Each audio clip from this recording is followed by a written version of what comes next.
7장 3절로 4절의 말씀입니다.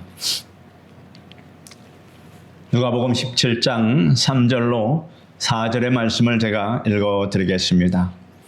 너희는 스스로 조심하라. 만일 네 형제가 죄를 범하거든 경고하고 회개하거든 용서하라. 만일 하루에 7번이라도 내게 죄를 짓고 7번 네게 돌아와 내가 회개하노라 하거든 너는 용서하라 하시더라. 오늘은 회개와 용서의 삶, 이러한 제목으로 말씀해 드리겠습니다. 성도가 아무리 열심으로 신앙생활을 한다고 할지라도 회개와 용서가 없는 생활을 한다면 곧장 생명력을 잃어버리고 맙니다. 회개와 용서가 없는 기독교인의 생활은 마치 물 없는 우물과 같습니다. 매일 회개하고 매일 용서하는 성도의 심령은 새로워지고 빛이 나게 되어 있습니다. 기독교는 참으로 회개의 종교이며 또한 용서의 종교입니다. 우리가 하나님 앞에 용서를 받지 못했다면 이 자리에 앉아 있을 자가 누가 있었겠습니까? 이러므로 우리는 회개와 용서의 두 방향을 통해서 하나님께서 주시는 무한한 복을 받아야 합니다. 참된 회개, 용서의 두 방향이란 수직적인 관계와 또 수평적인 관계에 있습니다. 수직적인 관계는 하나님과의 관계입니다. 회개와 구원의 관계가 하나님과의 관계입니다. 수평적인 관계는 이웃과의 관계입니다. 회개하고 서로 용서하고 이러한 실천적인 삶을 살아야 합니다.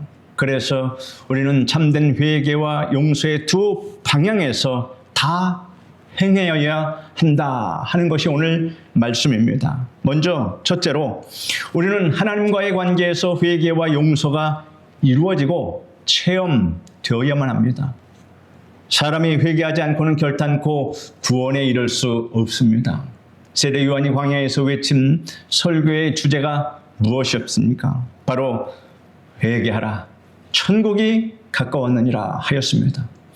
예수님께서 공생애를 시작하실 때가 찼고 하나님의 나라가 가까웠으니 회개하고 복음을 믿으라 이렇게 말씀하셨습니다.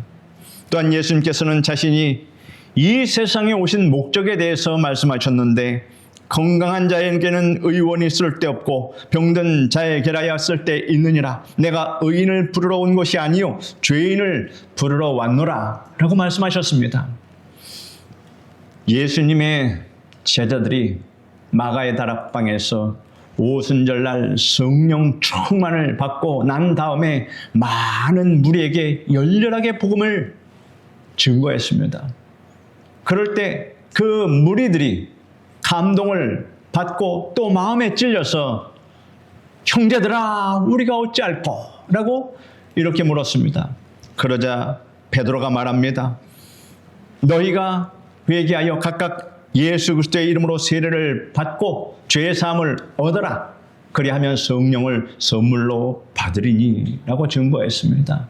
성령이 각 심령에 임해야 회개의 기도가 나온다 하는 것입니다. 그러므로 우리가 회개하고 예수 그리스도를 믿는 것은 성령의 임재하심이 따라야 합니다.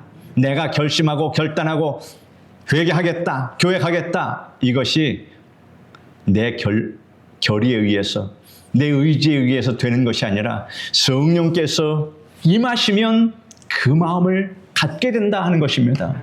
그러므로 성령을 선물로 받으라. 성령은 거저 주신다 그런 얘기입니다. 성령을 받는 여러분 되시기를 바랍니다.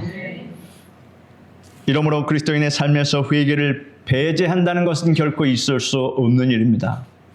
그러면 회개의 진실한 의미가 무엇인지 우리가 알아야 합니다. 사람들은 회개에 대해서 여러 가지 오해를 갖고 있습니다. 어떤 사람은 제가 잘못했습니다. 그것은 제 잘못으로 인정합니다. 라고 생각하는 것이 회개라고 여깁니다. 자기의 잘못을 시인하고 인정하는 것은 회개를 위한 과정 또 수단은 될지언정 참된 회개는 아직 아닙니다.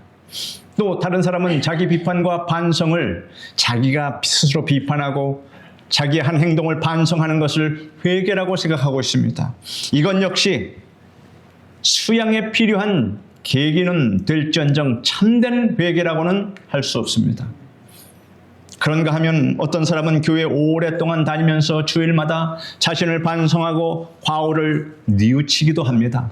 그래서 이런 사람은 반성의 기회를 통해 고상한 인격을 갖춥니다. 그러나 이건 역시 참된 회개는 될 수 없습니다.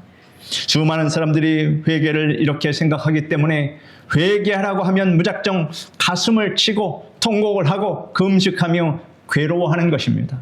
이런 사람은 진정한 회개를 한 사람이 아닙니다.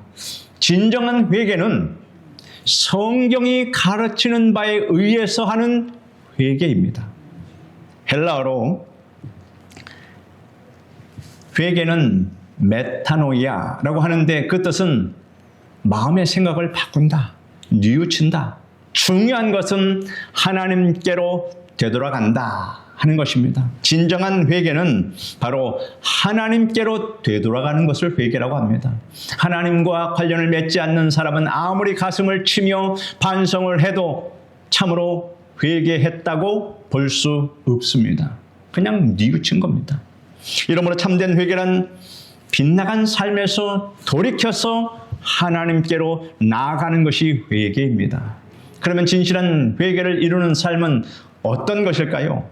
그것은 먼저 우리가 하나님의 용서를 받아들이고 감격된 마음으로 그 용서를 누리는 것입니다.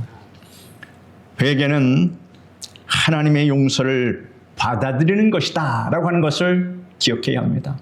용서는 죄인을 사랑하시는 하나님의 사랑의 역사입니다. 예수 그리스도 안에 있는 하나님의 사랑과 용서는 조건이 없습니다. 무조건적입니다. 우리 부모님이 자녀를 용서하는데 무슨 조건을 달고 용서합니까? 사랑으로 그저 덮어주고 용서해 줌으로 지금까지 키워왔습니다. 죄를 짓고 불의하고 추악하여 버림을 받아 마땅함에도 불구하고 예수님 앞에 나오면 하나님께서 무조건 모든 죄를 다 용서해 주십니다. 이 위대한 복음을 믿고 받아들이는 것이 바로 회개라고 하는 것입니다. 여러분은 진정한 회개를 하고 계십니까? 베드로는 가야바의 뜰에서 예수님을 3번이나 부인했습니다. 그러니 그는 예수님 앞에서 얼마나 큰 죄를 지었습니까?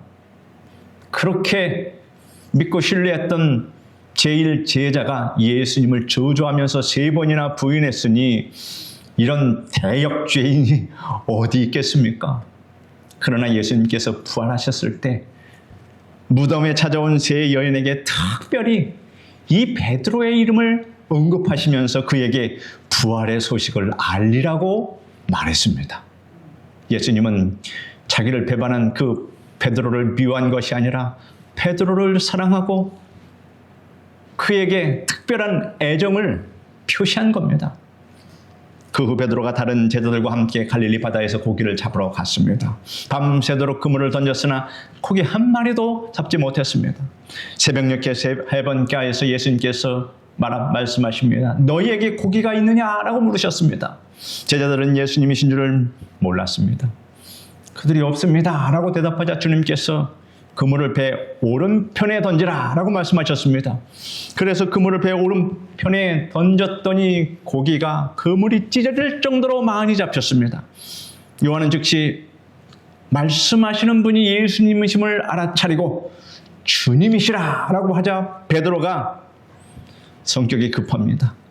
겉옷을 허리에 두른 후에 바다에 뛰어내려 육지로 나아갔습니다. 예수님께서는 숯불을 피우고 떡과 고기를 주워 놓으셨습니다. 베드로는 예수님 앞에 나아가 무릎을 꿇었습니다. 예수님께서는 베드로가 지은 죄에 대해서 문책하지 않았습니다. 우리 같으면 어떡합니까? 네가 그때에 왜 이렇게 따지지 않겠습니까? 예수님은 지은 죄에 대해서 문책하지 않았습니다. 이것도 여러분 우리가 가져야 할 죄입니다.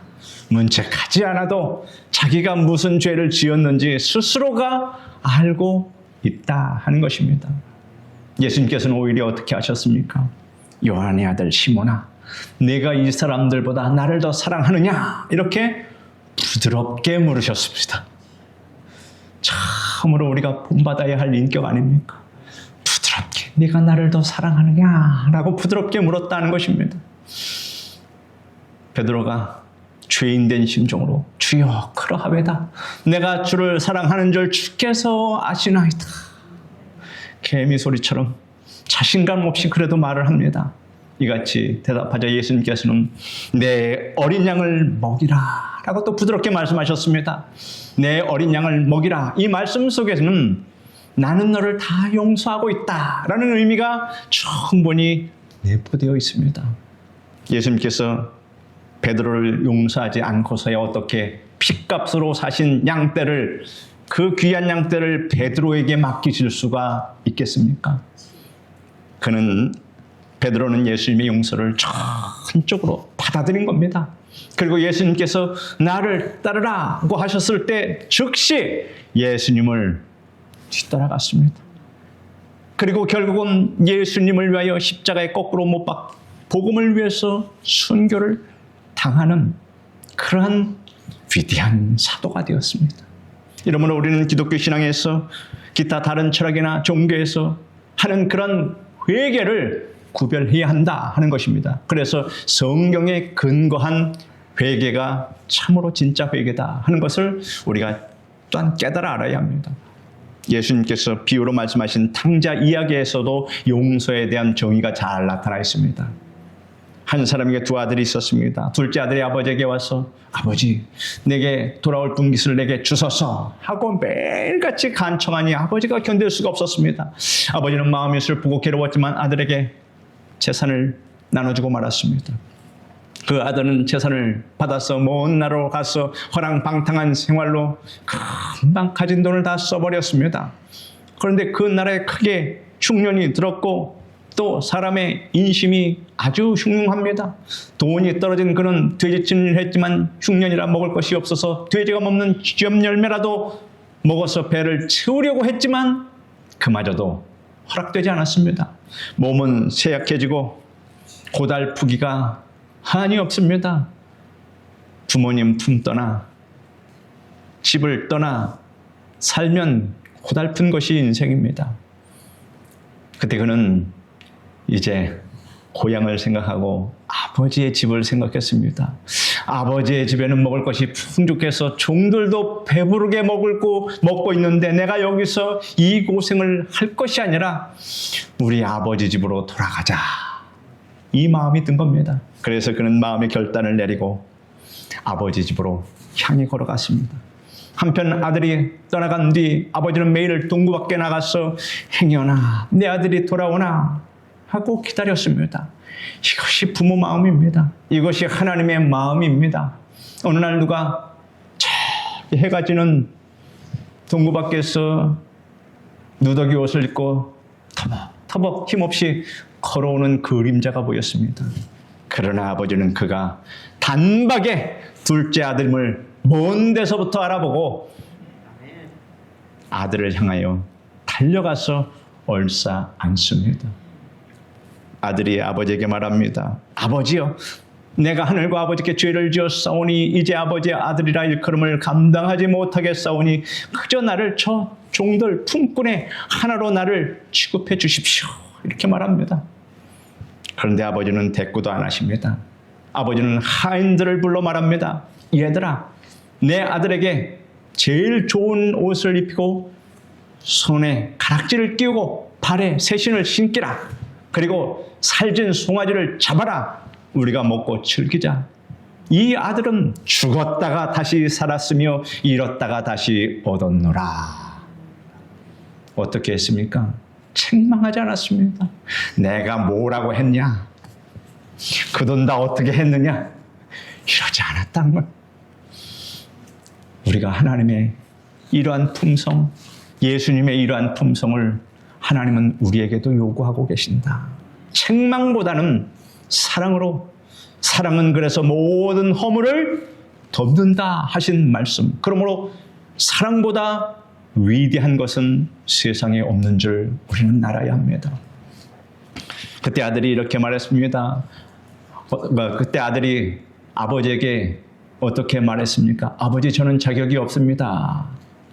라고 하면서 모든 것을 사양했습니까? 아들이 염치가 없었습니다. 그래도 아들의 자격으로 아닙니다 하지 않고 그냥 다 받아들인 겁니다. 이게 자식입니다. 그는 아버지의 무조건적인 용서를 다 받아들이고 그리고 염치 없지만 그것을 누렸습니다. 그의 이러한 태도는 아버지에게 즐거움이 오히려 되었다.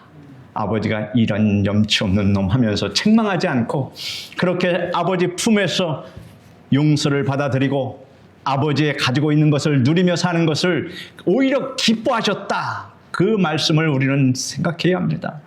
하나님께서도 우리를 용서해 주시면 우리를 용서해 주시면서 기뻐하셨다 하는 것을 우리가 또한 유추해야 합니다. 이처럼 참된 회개란 우리가 하나님의 무조건적인 용서를 받아들이는 것, 그것이 용서입니다. 용서를 해 준다고 했는데도 받아들이지 않으면 회개하지 않은 것입니다. 유명한 성경학자 윌리엄 바클레이는 그의 저서를 통해 이런 이야기를 했습니다. 어느 어머니가 사랑하는 아들의 죽음의 전쟁터에서 죽은 그 통주서를 받고 통곡을 했습니다. 그런데 크리스천 기독교인 어머니는 한참 통곡을 하다가 기도합니다. 하나님이시여, 아들을 단 5분만 만나게 해 주시옵소서. 이렇게 기도를 간절하게 했습니다. 그런데 천사가 그 앞에 나타나서 말하기를 너의 기도가 하나님께 상달되었다. 그래, 5분만 내 아들을 만나게 해 주겠다라고 말했습니다. 어머니는 큰 기쁨을 느꼈습니다. 그런데 천사가 말하기를 자, 전쟁터에서 용감하게 싸우고 있는 아들을 만나겠느냐? 아니면 입대하기 전에 아들을 만나겠느냐? 아니면 학교 시절 우등상을 탈 때 그 아들을 만나겠느냐? 아니면 젖먹이 때의 아들을 만나겠느냐? 라고 물었습니다. 여러분은 어느 때의 아들을 만나고 싶습니까? 이 어머니는 이 말을 듣고 한참을 생각했습니다. 그리고 나서 말했습니다. 제 아들이 어릴 때 잘못을 저지른 다음 제게 엄마 용서해 주세요 라고 하면서 제 품으로 뛰어들던 때에 그 아들의 모습을 만나보고 싶습니다 라고 말했습니다. 어머니에게 가장 감격스러운 아들의 모습은 어머니의 용서를 바라고 어머니의 품에 뛰어들던 때의 그 모습이었습니다. 이 어머니나 탕자의 아버지를 통해 우리는 하나님의 성품을 알 수 있습니다. 우리가 죄짓고 불의하고 추악하나 잘못을 깨닫고 용서를 구하며 하나님의 품에 뛰어들 때 하나님 아버지께서는 기뻐하시며 우리를 품어 주십니다. 여러분, 회개를 그저 인격 수양의 수단 정도로만 여기지 마십시오. 회개를 했으면 하나님의 용서를 전적으로 받아들이고 기뻐하고 즐거워해야 합니다. 그리고 삶의 현장에서 하나님의 영광을 나타내야 합니다. 회개한 다음 하나님의 영광을 생각하지도 않고 계속 하나님의 영광을 가리며 사는 성도는 참된 회개를 하지 않은 성도라고 하는 것입니다. 바울은 말했습니다. 그런즉 우리가 읽어봅시다. 그런즉 너희가 먹든지 마시든지 무엇을 하든지 다 하나님의 영광을 위하여 하라. 여러분은 일거수일투족을 통해서 하나님의 영광을 드러내고 참 회개의 삶을 삶으로 천국의 영광과 부요의 기쁨을 체험하게 되시기를 바랍니다. 둘째로, 우리는 다른 사람과의 관계에서 회개와 용서의 삶이 실천되어야 합니다. 이제는 수평적인 관계입니다. 이웃과의 관계입니다. 하나님께 회개하고 용서를 받은 사람은 이웃과의 관계에서 회개와 용서를 서로 실천하며 살아야 합니다. 어느 날 베드로가 용서에 관해서 예수님께 이런 질문을 했습니다. 주여, 형제가 내게 죄를 범하면 몇 번이나 용서하여 주리까? 7번까지 하오리까? 베드로는 7번 정도면 그래도 최대한 아량을 베풀어서 용서한다고 나름대로 생각하고 예수님께 칭찬을 받기 위해서 말한 것 같습니다. 그러자 예수님께서 내게 이르노니 7번뿐 아니라 70번씩 7번이라도 할지니라 라고 대답을 하셨습니다. 베드로의 이 질문으로 인해 예수님께서는 다음과 같은 비유를 말씀해 주셨습니다. 어떤 임금이 있었는데 종들과 계산할 때 1만 달란트라는 거액을 빚진 종이 있는 것을 알고 그 종을 불러들였습니다. 빚을 갚으라 하는 것이죠. 종은 임금으로부터 빚 독촉을 받고 지금 당장은 돈이 없어 갚을 수 없습니다 라고 간절하게 호소합니다. 그러자 임금이 아니다. 네 몸과 소유와 처자를 다 팔아서라도 갚아라 라고 호통을 쳤습니다. 종이 임금에게 손이 팔이 되도록 빌면서 여유를 달라고 애원합니다. 그러는 종을 보니 임금이 불쌍한 생각이 들어서 그의 빚을 모두 됐다 하고 탕감해 주었습니다. 얼마나 큰 은혜를 받은 겁니까? 그런데 이 종이 이제 대궐문을 나가서 길을 가다가 한 친구를 만났습니다. 이 친구는 이 종에게 예전에 100데나리온 빚을 진 자였습니다. 그런데 종은 그 친구의 멱살을 붙잡고 당장 내 돈 내놓으라고 빚을 갚으라고 소리를 질렀습니다. 그러자 이 친구가 엎드려서 간구하기를 나를 참아주소서 내가 갚으리다. 조금만 기다려 주십시오 라고 또한 애원을 합니다. 그러나 이 종은 허락하지 아니하고 이에 가서 저가 빚을 갚도록 그를 신고해서 아예 감옥에 가둬두고 말았습니다. 이 사실이 임금의 귀에 들어가자 임금은 그 종을 불러다가 말합니다. 이 약한 종아, 내가 빌기에 내가 네 빚을 전부 탕감하여 주었거늘 내가 너를 불쌍히 여김과 같이 너도 그 친구를 불쌍히 여김이 마땅치 아니하냐라고 한 다음 그가 빚을 다 갚도록 아예 그도 옥에 가둬버렸습니다. 예수님께서는 이 비유 끝에 너희가 각각 중심으로 형제를 용서하지 아니하면 내 전부께서도 너희에게 이와 같이 하시리라 라고 말씀하셨습니다. 우리가 하나님께로부터 받은 용서에 비하면 우리 자신이 이웃에게 베푸는 용서는 참으로 보잘것없는 것입니다. 임금에게 1만 달란트를 빚졌다가 탕감받은 종이 자기에게 100데나리온 빚을 진 친구를 감옥에 쳐넣었는데 1만 달란트와 100데나리온의 비율은 60만 대 1입니다. 그는 6억의 빚을 탕감받았다고 하면 자기 친구에게는 그 1,000원 빚진 그 친구를 갚지 않았다고 1,000원 빚 갚지 않았다고 감옥에 넣어 둔 꼴입니다. 오늘 우리들이 우리의 부모나 남편이나 아내나 자녀나 형제나 이웃을 용서하지 못하면 1만 달란트를 탕감받고도 100데나리온 겨우 1,000원 빚진 친구를 감옥에 넣는 종들과 다름없다 하는 것을 말씀하고 있습니다. 그러므로 우리는 그런 어리석은 일을 저지르지 말아야 할 것입니다. 우리는 하나님께로부터 받은 용서를 생각하고 다른 사람을 기꺼이 용서해주는 삶을 살아야겠습니다. 여러분, 이 시간 용서하지 못한 사람이 있다면 하나님께서 그 사람을 떠올리게 하시고 그 사람을 용서하라고 하십니다. 그러면 여러분 가운데 그 마음이 밝고 평안합니다. 아예 용서하시고 마음속에서 치우십시오. 그런데 성경에는 용서의 원칙이 있음을 가르쳐주고 있습니다. 교인이 성도가 교회에 상처를 입힐 경우 교회는 그 사람을 징계해야 될 책임과 권한이 있음을 마태복음 18장에 기록하고 있습니다. 교회를 회파하는데 그런 회파하는 성도를 사랑이다, 용서다 라고 하면서 묵과할 것이 아니라 그를 찾아가서 권면하여 회개하도록 해야 합니다. 그러나 그 권면을 만약 받아들이지 않으면 두세 사람이 찾아가고 이들의 권면을 듣지 않을 때는 교회에게 말해야 합니다. 교회의 말도 듣지 않으면 이방인과 세리와 같이 취급하라고 마태복음 18장 17절에 말씀하고 있습니다. 이것은 아예 제명시키라는 말입니다. 이렇게 해서 교회를 건강하게 지키라는 겁니다.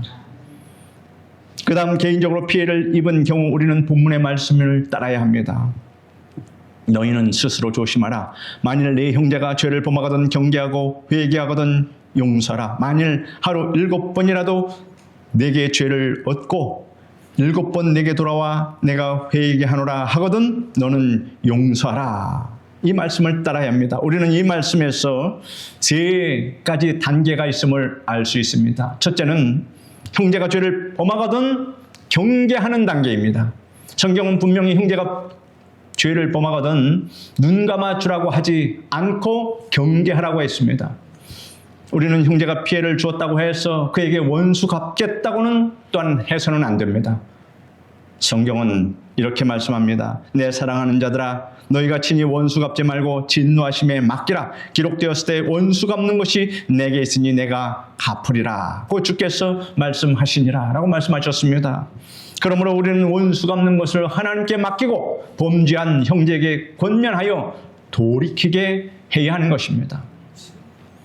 또한 회개하거든 용서하는 단계입니다. 이것은 무골호인처럼 무조건 좋다 하는 것이 아닙니다. 우리는 범죄한 형제에게 권면하고 그 형제가 회개하면 용서하는 것입니다. 나아가서 회개하는 사람은 무제한적으로 용서합니다. 또 죄짓고 또 회개하면 어쩔 수 없습니다. 무제한으로 용서해라. 왜냐하면 우리도 그와 같은 사람들이기 때문입니다. 예수님께서는 만일 하루 7번이라도 내게 죄를 얻고 7번 내게 돌아와 내가 회개하노라 하거든 너는 용서하라. 주님이 그렇게 말씀하셨습니다. 여기서 7번이란 말은 숫자의 한계를 말씀하시는 것이 아니라 무제한의 용서를 의미하는 것입니다. 우리는 회개하는 형제를 그래서 무제한 용서해야 한다 하는 것입니다. 어떤 자매님이 목사님 웬일인지 자꾸 제 아들이 미워지고 남편도 미워집니다. 아들은 아들대로 남편은 남편대로 속을 썩입니다. 라고 이렇게 호소했습니다. 그때 목사님은 자매님 하나님께 도움을 구하십시오. 무제한의 용서를 베푸시는 하나님, 그 하나님을 통해서 용서하는 마음을 얻어 남편과 아들을 이해하고 용서하십시오 라고 말했습니다. 용서가 어려우실 때에는 우리의 죄를 위해서 십자가에 지신 예수님을 생각하시기를 바랍니다. 그러면 세상에 용서 못할 사람이 없음을 깨닫게 됩니다. 그리고 그를 불쌍히 여깁니다. 예수님은 자신을 십자가에 매달은 자를 향해서 뭐라고 말씀하십니까? 아버지, 저들을 사하여 주옵소서. 자기들이 하는 것을 알지 못함이니이다 라고 기도하셨습니다. 예수님은 이제 운명하실 순간이 되었습니다. 자기를 아무 죄도 없는 자기를 손과 발에 대못을 박으시고 나무에 달아서 물과 피를 다 흘리게 하는 저 아래에 있는 저들을 향하여 이렇게 용서하셨다 하는 것. 그러므로 세상에 우리가 용서 못할 사람이 있겠습니까? 우리가 누구를 본받아서 행해야 되겠습니까? 여러분, 오직 예수 그리스도의 그 마음과 그 행동을, 그 말과 그것을 본받으며 사는 여러분 되시기를 바랍니다. 우리는 용서의 기회가 있을 때 무조건 부모, 형제, 자녀, 이웃을 용서해 주어야만 한다 하는 것입니다. 그런데 또 우리도 다른 사람에게 상처를 입힐 때도 있지 않겠습니까? 그럴 때 회개하는 용기가 필요합니다. 나는 완벽합니까? 나도 회개해야 합니다. 대개 아랫사람은 윗사람에게 회개를 잘하는데 윗사람은 아랫사람에게 회개를 잘하지 않습니다. 특히 우리나라에서 아내는 남편에게 잘못을 잘 비는 반면 남편은 아내에게 회개의 말을 하기를 꺼려합니다. 무슨 자존심인지 모르겠습니다. 우리는 지위나 직분을 초월해서 잘못됐으면 회개해야 합니다. 다른 사람에게 회개하는 일은 여러분 수치가 아니요 신앙적인 용기입니다. 회개를 잘하고 용서를 잘하는 사람에게는 마귀가 틈타지 못하며 마음속에 행복이 늘 깃듭니다. 회개하지 않고 미워하고 원망하는 마음속에 사탄이 자기 품성과 마전이 딱 들어가서 또아리를 트는 것입니다. 그러므로 내가 사탄의 품성을 갖고 있으면서 신앙생활을 하면 나는 하나님의 품성과 먼 사람이고 사탄의 품성과 가까운 사람이기 때문에 열심히 교회 다닌다고 하면서도 사탄과 함께 다니는 것입니다.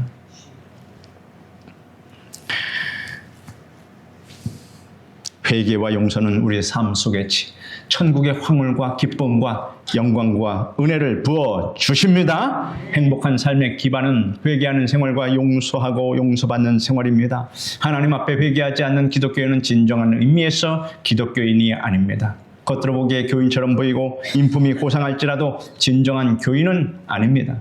회개한 사람은 하나님께서 그리스도 예수 안에서 우리에게 베푸신 무조건적인 용서를 받아들임으로 죄책감, 좌절감, 열등의식을 깨끗하게 쓸어버리고 밝은 마음으로 살아가며 하나님의 영광을 위해 살아갑니다. 이러한 삶에는 언제나 기쁨과 감사와 보람이 따르는 것입니다. 그리고 인간관계에서 용기 있게 회개하고 용서할 줄 아는 사람이 될 때 진정한 안정된 마음과 건강한 삶을 누리는 복을 받게 된다 하는 이 사실을 꼭 확신하시기를 바랍니다. 성경은 오늘 우리에게 말합니다. 회개하라. 천국이 가까웠느니라 라고 말씀하십니다. 여러분들이 회개와 용서의 삶을 통하여서 천국의 기쁨과 영광과 은혜를 매일매일 만끽하며 사시기를 주님의 이름으로 축원합니다. 기도하겠습니다. 거룩하신 하나님 감사합니다. 하나님과의 관계에서 회개와 구원이 이루어지며 또 이웃 간의 관계에서 회개와 용서의 이러한 실천적인 삶을 살 때에 하나님께서 우리 마음에 진정한 평안과 행복을 가져다 주시는 줄 믿습니다. 그러므로 내 마음속에 있는 모든 미움의 원망의 마음이 다 제거되고 하나님의 품성으로 가득한 우리 성도님들 다 되도록 아버지 도와 주시옵소서. 예수님의 이름으로 기도드립니다. 아멘.